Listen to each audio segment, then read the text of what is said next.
Hi friends, ఈరోజైతే పాలక్ పన్నీర్ ఎలా చేసుకోవాలి అని అయితే చూసేస్తాం రండి. చూడండి, ఇప్పుడైతే గిన్నెలో అయితే పాలాకు ప్లస్ పచ్చిమిరపకాయలు పెట్టి ఇలా ఉడకపెట్టుకోవాలండి. అది కొంచెం ఉడకపెట్టుకున్న తర్వాత అయితే ఇలా ఐస్ ట్యూబ్స్లో అయితే వేసేసుకోవాలి. కూరాకు మునిగే వరకు చల్లని వాటర్ వేసుకోవాలండి. చల్లగా అయిపోతే అది కలర్ పచ్చగా ఉంటుంది, అందుకోసం ఇది చల్లగా అయ్యే వరకు పక్కన పెట్టేద్దాం. బగారా రైస్ అండి. బగారా రైస్కి అయితే కొద్దిగా ఆయిల్ ప్లస్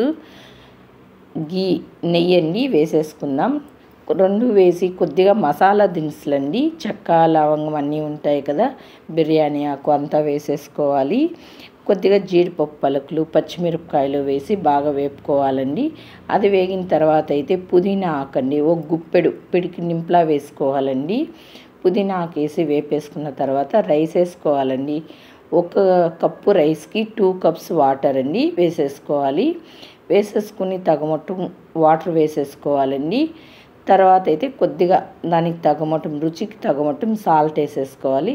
ఫైనల్గా కొత్తిమీర ఆకు వేస్తే అంతే అండి, బగారా రైస్ రెడీ అయిపోతుంది. అదైతే ఇప్పుడైతే పాలాకును ఉడకపెట్టుకున్నాం కదా, దాని ప్లస్ జీడిపప్పులండి వేసి మిక్సీ పట్టుకోవాలి. ఇలా అయితే చూడండి, ఇలా సాఫ్ట్గా ఉండాలండి, నున్నగా పట్టేసుకోవాలి. పన్నీర్ అయితే ఇలా కట్ చేసి పెట్టుకోవాలి. వాటర్లో వేసి 2 టైమ్స్ కడిగేయాలండి పన్నీర్ని అయితే. ఇప్పుడైతే పెనం పెట్టేసుకున్నాము. పెనం పెట్టేసుకుని తెల్లగడ్డలన్నీ చిన్న చిన్నగా కట్ చేసుకోవాలి. తెల్లగడ్డలతో పాటు ఎండుమిరపకాయలు వేయాలి. ఎర్రగడ్డలను కూడా చిన్న చిన్నగా కట్ చేసుకోవాలండి. చిన్నగా అలా కట్ చేసుకోవాలి, చాలా బాగుంటుంది. ఇక్కడైతే మనం అల్లం వెల్లుల్లి పేస్ట్ వేసింది అయితే స్కిప్ అయింది. కొద్దిగా అల్లం వెల్లుల్లి పేస్ట్ కూడా వేసుకోవాలి. అల్లం వెల్లుల్లి పేస్ట్ వేసిన తర్వాత అయితే కూరాకు మనం మిక్సీ పట్టుకున్నది అయితే వేసేసుకోవాలండి. అల్లం వెల్లుల్లి పేస్ట్ 1 స్పూన్ వేస్తే సరిపోతుంది, చాలా బాగుంటుంది. చూడండి, ఇప్పుడైతే ఇది మనం వేపుకుంటూ ఉండాలండి, అడుగు పట్టకుండా వేపుకుంటూ ఉండాలి.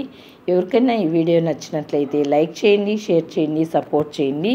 హెల్తీ రెసిపీ కాబట్టి, ఈజీ రెసిపీ, హెల్తీ రెసిపీ చాలా మంచిదండి. ప్రతి ఒక్కరూ ఒకసారి ట్రై చేసి కామెంట్ అయితే చేసేయండి ఫ్రెండ్స్.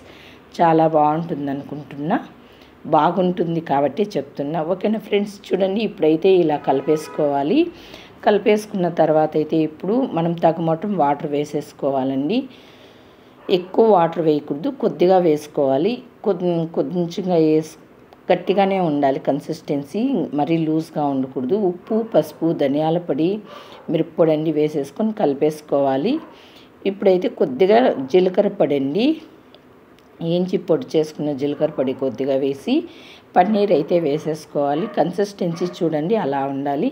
ఫైనల్గా అయితే పెరుగు మీగడ ఉంటుంది కదండి, ఆ పెరుగు మీగడ అయితే వేసి ఇలా కలిపేసుకోవాలి.